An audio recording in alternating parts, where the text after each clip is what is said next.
It's very non-invasive. All right, good afternoon, Earth. This is Adam Sturch broadcasting from the Mushroom Ranch in Taos, New Mexico, working on oil painting in the details.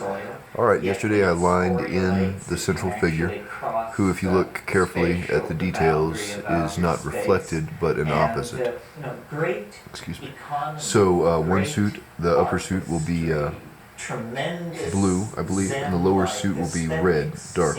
And the shoes on the upper will be white, the shoes on the lower will be black, and like that. And that'll set it up for the rest of the composition once I get those colors blocked in. So we'll start refining them later, but just getting them sort of primed in place right now.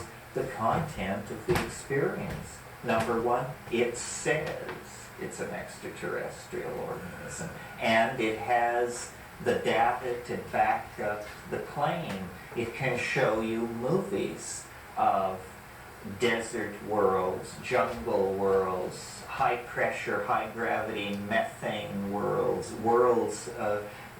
planets whose cores are helium-4, and worlds where you don't know whether you're inside an organism or inside some kind of piece of machinery, whether you're under the surface of a planet. I mean, literally things that our minds just stop in the presence of.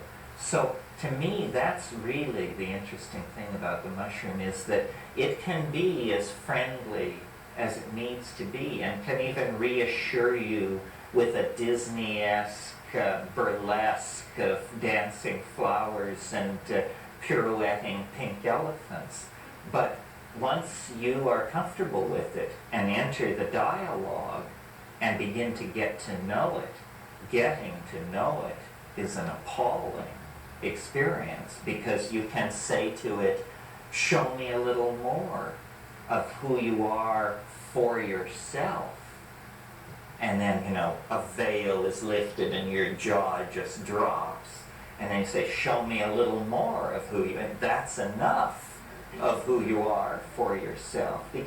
And you wonder, while this thing is talking to me, how engaged is the mushroom by me? Is all of its attention focused upon me when I'm talking to it, the way all of my attention is focused back on it? Or is it like a multi-user computer system? Is it able to simultaneously deal with huge numbers of organisms? What is the relationship of psilocybin to the inner life of the mushroom? Is it stoned all the time?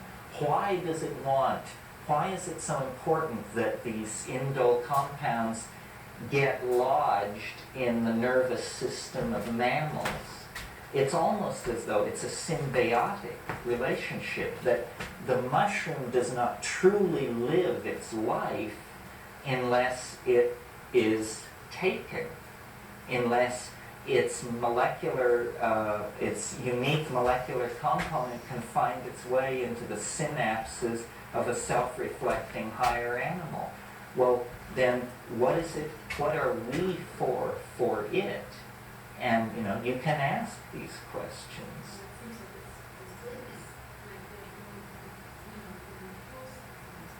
You have to approach them. Yes, they usually. One reason I think people have had trouble confirming the animate and intelligent quality of the mushroom is you must ask. You just don't take psilocybin and sit there, because it won't do it. But if you take psilocybin and call it, in some sense, whatever that means, invoke, call, try to visualize, then it will begin to come toward you and lift these veils, and this world of zany, pun-like, hyperdimensional intelligence that is revealed is as strange as an extraterrestrial would be. This is, I guess, the final content of evidence for the extraterrestrial origin, is the fact that it just seems so different from anything one could conceive of or imagine. I mean, you cannot, in one of these volleys of hallucination, convince yourself this is only me. These are my memories, or these are distorted transforms of past experience, or because I was trained as an art historian to have an eye for stylistic difference and cohesion of a set of aesthetic canons, and it just blows my mind. I mean, there is more art locked up in these things to be viewed in a single hour than the human race has produced in 10,000 years. I mean, an art of a compelling, weird, breathtaking, awesome quality that just breathes in every pore of itself. This is the other. This is not you. Don't be deceived, my little primate friend. Yeah.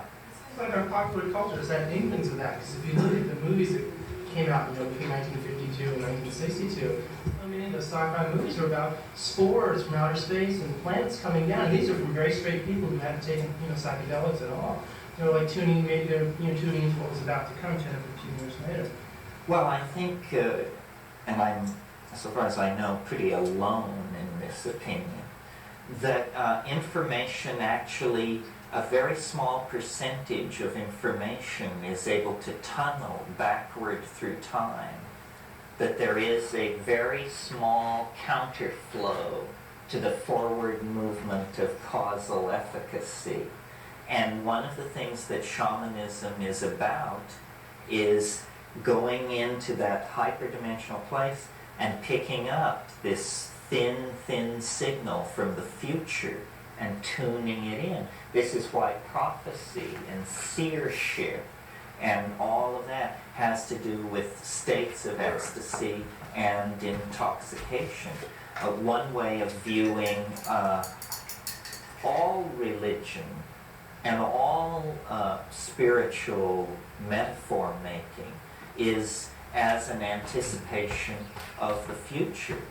These Western religions have this apocalyptic transformation. All right, those hands were a little tricky. Kind of a don't breathe kind of operation, so just checking my time, make sure I don't run out the clock again, but I think we're okay. It only took 7 minutes. That's pretty good. Since the melting of the glaciers, all right, I can't zoom it in much more than that without losing the lower portion, so I can drop the whole thing along. Wall of stochastic noise coming from the future, the thin, reedy broadcast station of the true vision of the future. And this seems to be one of the things that you can do with these psychedelics, is tune this in. It's a cliche, and I'm sure you've heard it, that artists are society's antenna for change. That artists are supposed to be somehow more sensitive than the rest of us, and they pick up the new design forms, the evolving aesthetic canons, and then translate it into society for the rest of us. Well, that gains a little more bite if you substitute shaman for artist and realize that this may not be a metaphor. It may not be simply because they pursue bohemian lifestyles and are willing to accept poverty for a life of free thinking and so forth. That isn't what's allowing an anticipation of the future. What's happening is there truly is an anticipation of the future. And visionaries like William Blake or the author of Revelations are actually people who, by virtue of some fortuitous confluence of circumstance, space, time, and genetic constitution, are able to draw these messages out. What is startling is that apparently this is fairly ordinary in psychedelic states. That in fact, one way of thinking of psychedelics is you begin to move through time when you put them into your life. I don't mean while the trip is happening. I mean ever after. I mean, if you're living with a 1960s style mind, and you have a strong psychedelic experience, you will come down with a 1970s mind, or perhaps a 2040 style mind. Mind is a temporal style. It's like clothing. This is a specific guide, The Hallucinogenic Plants of North America by Jonathan Ott. And the interesting thing about this is that it's pretty compendious, meaning there are things discussed here that you just won't find discussed anywhere else. Probably because there are so few hallucinogenic plants in North America. This guy really had to scratch to produce a book about it. But this is useful for that. Similar but more broadly based is this book, Narcotic Plants, terrible title, by William M. Bowden. But this book has a lot of visuals in it, and why I value this book is because he has a more liberal definition of psychoactivity than most people do. So consequently, his species lists are longer than anybody else's. So if somebody asks you about an obscure plant, is it psychedelic or not, this is where I look first, because he seems to list many things that nobody else has ever discussed. His name is spelled E-M-B-O-D-E-N, William M. Bowden. And he teaches, I think, at Riverside. I'm not sure, but some of you may know him. I don't.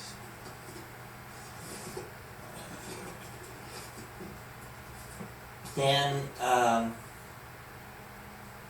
here's another one of these anthologies of writing about psychedelics, also by the same author as Flesh of the Gods, Hallucinogens and Culture, by Peter First.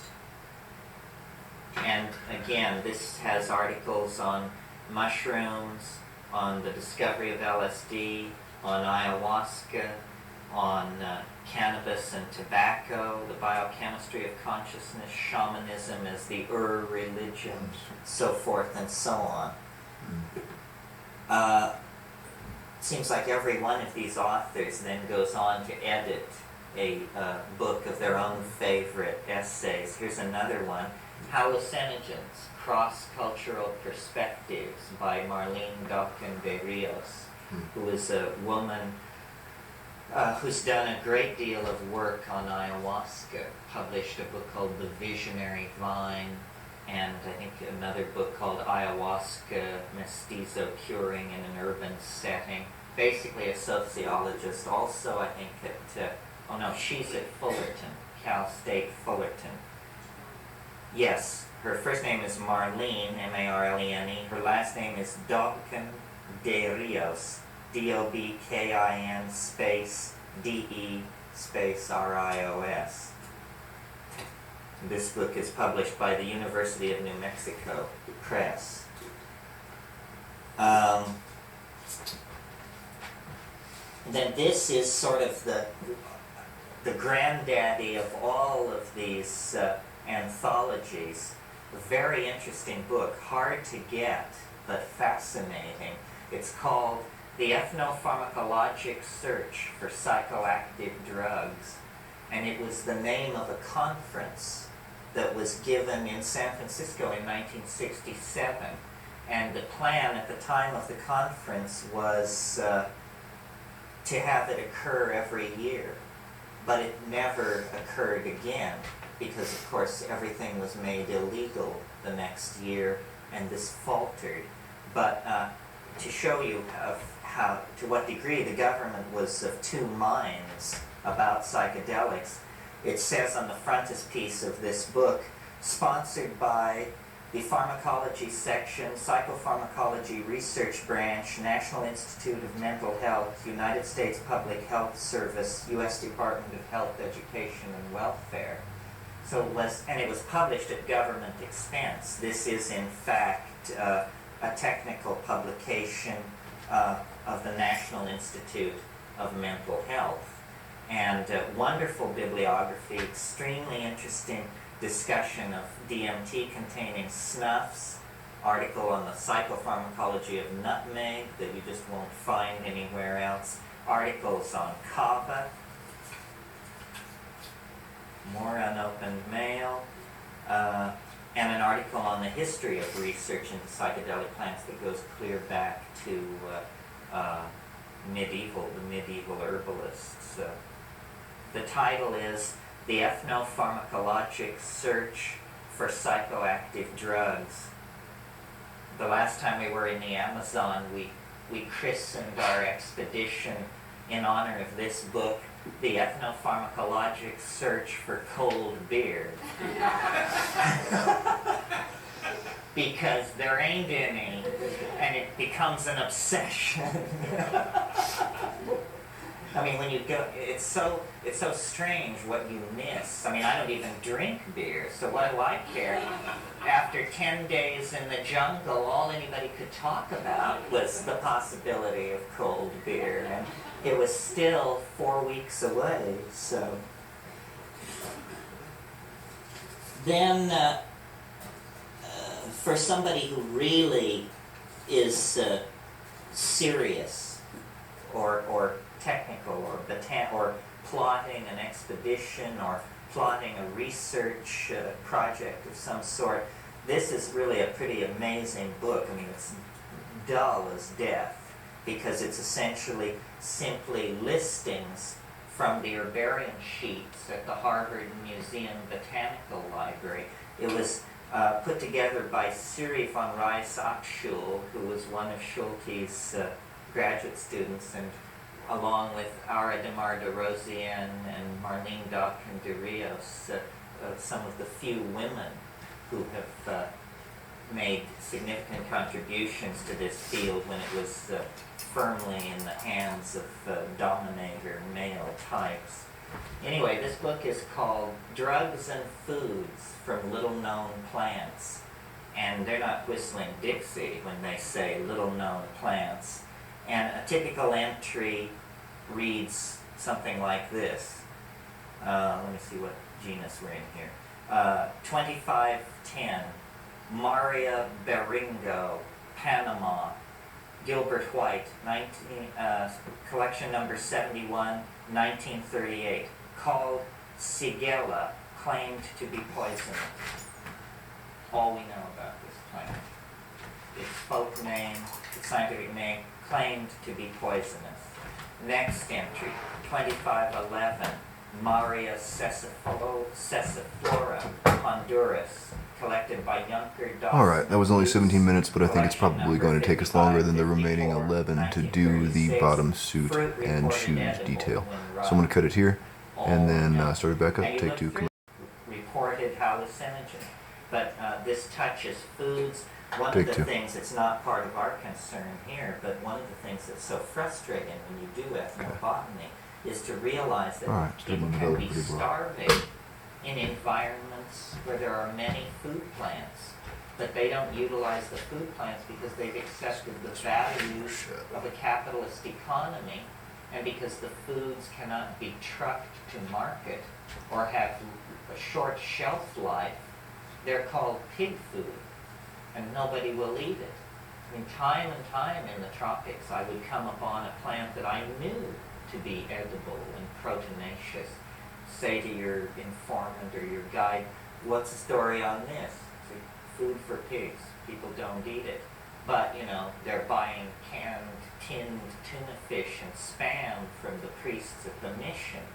So this is a way in which people's folk lore and folk heritage is distorted. Anyway, Harvard University Press, Sri von Reis-Achschul. Then book by a good friend of mine, and if any of you are interested in ayahuasca or plan on going to South America where you may encounter ayahuasca, this book, Vegetalismo, Shamanism Among the Mestizo Population of the Peruvian Amazon. And this is a lovely book. This is about the people that I've spent most of my field work time with. And you just cannot read this book without coming away with a sense of the depth and complexity of the ayahuasca worldview, its healing classifications, the power allies, the admixture plants, the magical songs. It's by Luis Eduardo Luna, who I know has lectured and shown his films here at CIIS. He's an excellent person, a very good friend of mine.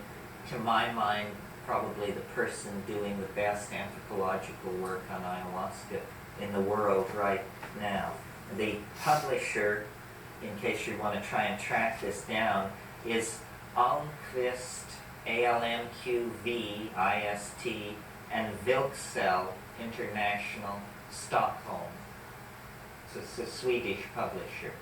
If any of you are just dying to have this book, order it from Lux Natura. We have 3 copies left, and this is not one of them, so don't try and buy this one. Well, I don't know if anybody actually wants. You want? It's a $20 item. Okay, I'll bring it and you guys can fight over it and decide what you want to do. And then this is the last one that I was going to mention, because this could have been the title of our weekend. This is Psychedelic Drugs Reconsidered by Lester Grinspoon and James Bakalar. Lester Grinspoon managed to find his way into Herb Cain as a name freak when he published a monograph on the dangers of excessive cocaine use. Truth. Grinspoon and James Bakalar, also of Harvard. And basically, this is a very reasoned presentation of why psychedelics should be reconsidered for therapy, the case for them, the case against them, the nature of the hysteria that placed them off limits. He has also written Marijuana Reconsidered, and is a very nice person and leading the fight to decriminalize drugs for research. So that's all the books that I brought in to show you. They are, as I say, by no means all. The only resource that I would mention for the serious student of these things that I didn't bring in is nobody should try and deal with this subject without being aware of what's called the Harvard Museum Botanical Leaflets. And these are a series of leaflets that have been published since the 30s by the Peabody Museum in Boston. So write to the Boston Museum Botanical Garden with a list of the leaflets, and they cost between $1 and $4 a piece, and they deal all of Schulte's papers, all kinds of very hard to recover information is available there. The list of 180 of these reprints on all aspects of all psychedelics and some non-psychedelics as well. So it's important to have this information and to have it at your fingertips. People, the compartmentalization between areas of knowledge that impinge on this always amazes me. I mean, you get psychologists who don't know what an MAO inhibitor is.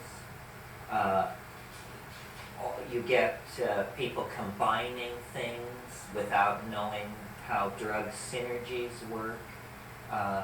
You get people, just not informing themselves on the importance of sex, dosage, psychic predisposition, so forth and so on. All vital matters that can impinge on how an experience develops.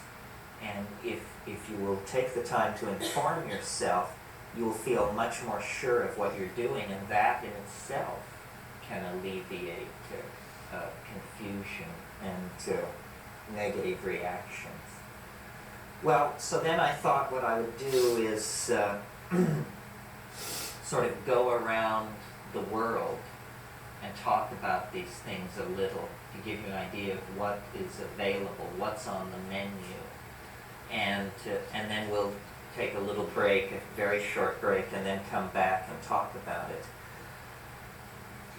Sure, absolutely. Did I hear you correctly that chemical, or liquid DMSO drinking 5 to 7 ounces a day for 5 days precipitates a psychedelic experience? No, did I say DMSO? That's why I was one practice. Is it DMSO? No, it isn't DMSO. If I said that, I didn't mean to. It's dimethylacetamide. Oh, I thought you said sulfoxide. I may have said sulfoxide. Dimethylacetamide. And I can show you the river here. You just, while I'm raving, you just look it up in there. It's fun. It can satisfy yourself. James? Yeah. Could you explain the difference between psychoactive, psychotropic, and psychedelic? Because I don't understand it. Yeah, if I can. Psychoactive means exactly what it implies, that you can detect this compound as a higher cortical experience. That's all. I mean, to my mind, a higher cortical experience is a shift of mood, depression, elation, acute hearing, sensitivity to noises. All of these things could be classed as psychoactive reactions to a compound. Psychotropic is a word that I've never been very fond of, and it sort of came in late. Psychedelic, which is a fairly malign word, but was coined by the psychiatrist Humphrey Osmond, means simply mind manifesting. And I like that because it's phenomenologically neutral. Now, some people have tried to push the word entheogen for these things, meaning literally God-inducing. But to my mind, this carries a huge amount of ideological freight that we may not wish to buy into. I mean, maybe it's God-inducing, maybe it isn't. But psychedelic, meaning mind-manifesting, is pretty good.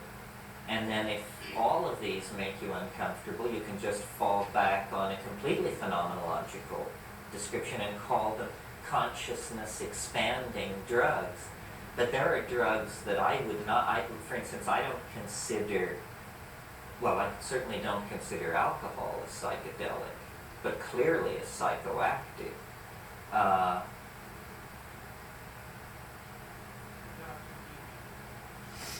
Well, marijuana is one of these things that's so widely variant, both in how people react to it and how strong it can be. I would call MDMA a psychoactive drug, not a psychedelic drug. And then I use the word I had intended to hallucinogen make one instead of shoes white, one instead of shoes And a lot black. of people don't like Compositionally, that. I think People in the both should be a field little dark. and say, well, hallucinogen seems to imply that it's an illusion. But not to my mind, I don't hear that. I'm fascinated by hallucinations. I mean, to me, that is the sine qua Otherwise, non I don't think that it'll you're balance, getting right? somewhere. I guess because it's just my philosophical biases. But a hallucination, it's such an extraordinary concept. Maybe one should have a white collar, one should have To a black see collar. something which isn't there, and I don't mean Dark to red versus the misread dark blue suits. a surface so that you think it sticks into Make the room the and opposites, in fact not the sticks reflection, out of the slightly room or less something. subtle. I mean seeing something that is not there, and then that divides into two classes: seeing an ordinary object which is not there. And I think this is what most people think a hallucination is. Here is a bicycle. Is it real or not? The drug-crazed victim cannot tell. But most hallucinations are of things which can only be hallucinations, because that's what they are, you know. And so they have this aura of the unexpected and the other, and the intrusive alienness. People have claimed to me that they have seen objects which are not there, which are completely ordinary. That is more typical of accounts of Datura users, people who take high molecular weight tropanes, such as occur in Jimson weed and those kind of things. But my brief experimentation with that is, it is what I call a delirium rather than a psychoactive. I mean, when you take Datura, you are so messed up that you literally lose all discrimination. Yeah, belladonna. You can't tell exactly where you are. You can't tell thinking about being somewhere from being there. Well, you're in no shape to undertake a spiritual quest if you're that discombobulated. So, get it squared up, then what I'll I adjust. like are the things which do not destroy what I call core functions.